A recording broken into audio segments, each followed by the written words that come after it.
Forecast first, sponsored by Matex Heating, Cooling, and Plumbing. Alexa.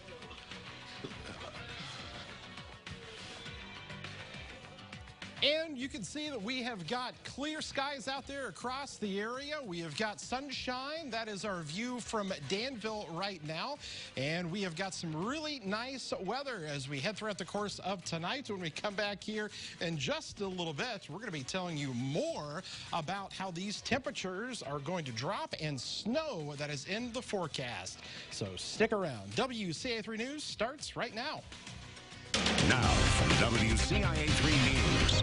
A special committee will no longer be looking into Speaker Michael Madigan why lawmakers voted to end those hearings.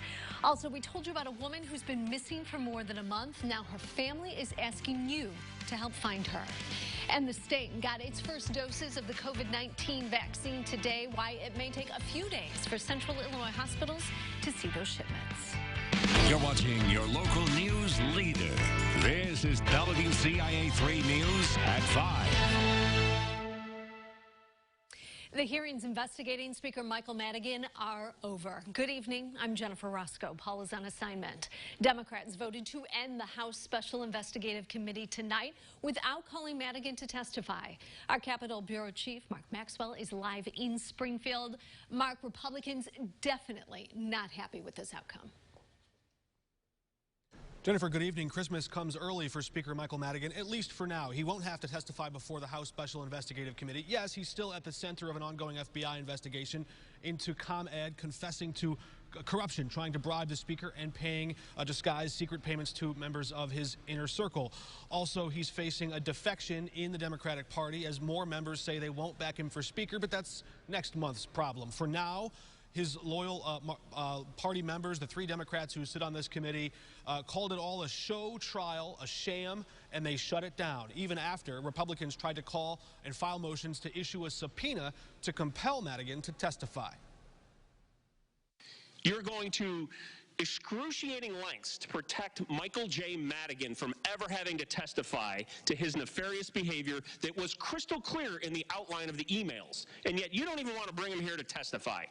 I think we should leave the ComEd situation to the federal prosecutor and stop pretending like we're junior G-men here.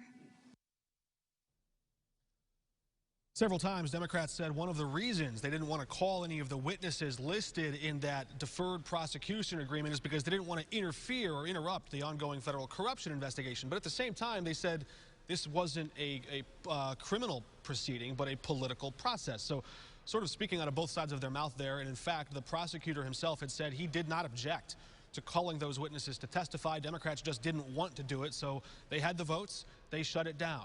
Now they'll have to move on to bigger things like the economy, the state's unemployment crisis, coronavirus, and all the different big, heavy issues that still hang on the legislative agenda. And Jennifer, the legislature has not met in Springfield since the end of May, even skipping veto session. So we'll see if they come back next month.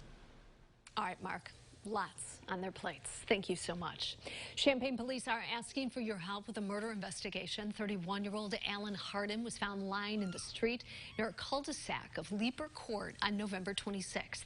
Police say he was shot several times outside of a gathering. They're asking anyone with surveillance cameras in the area to review their footage of that night. If you have any information, contact Crime Stoppers. A mother in Decatur is asking the community for help finding her missing daughter. Norma Crutchfield was last seen November 1st near East Olive in North Illinois. Now, family members are turning to you for help. Crutchfield's mom says she just wants someone to come forward with any information that could lead to her daughter. This is a mother's worst nightmare. You know, not knowing where your baby's at, your only baby girl, and then her daughter be asking about her. If you've seen Crutchfield, call police. They are still investigating.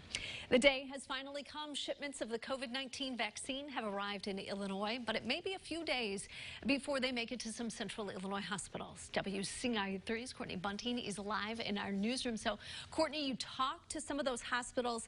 Have they gotten the vaccine yet?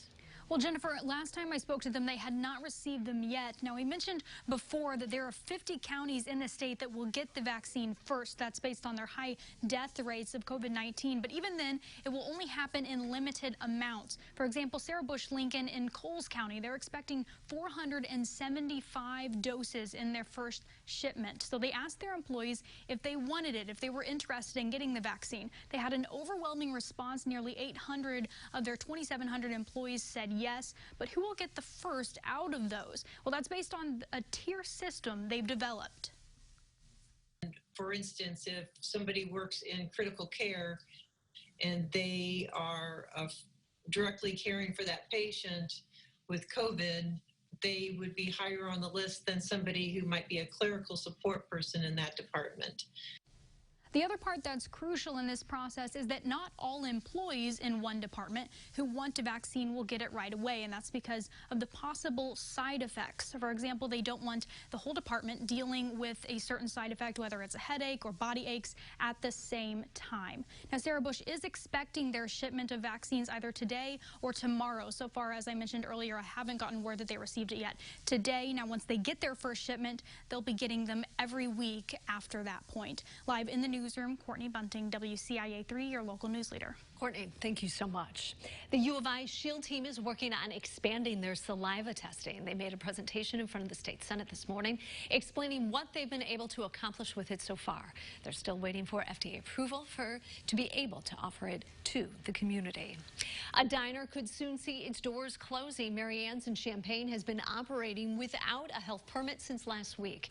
The health department suspended the permit because people were eating inside.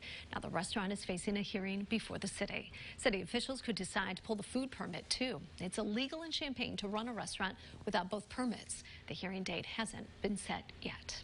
And here's a look at today's coronavirus numbers. Statewide, there are more than 7,200 new cases and 103 additional deaths. That brings the case total up to more than 856,000. Some good news. The state's positivity rate continues to drop. It's now at 10.3%. The number of patients in the ICU in both Region 6 and 3 also down. Region 6 has 68% of beds filled, and Region 3 has 76%. Lakeland College is getting $20,000 to help students during this crisis. The college says the money is coming from a software development company for higher education. 12 students will get just about $1,700 to help with COVID-related expenses. The college says these students were chosen because they were denied from the CARES Act.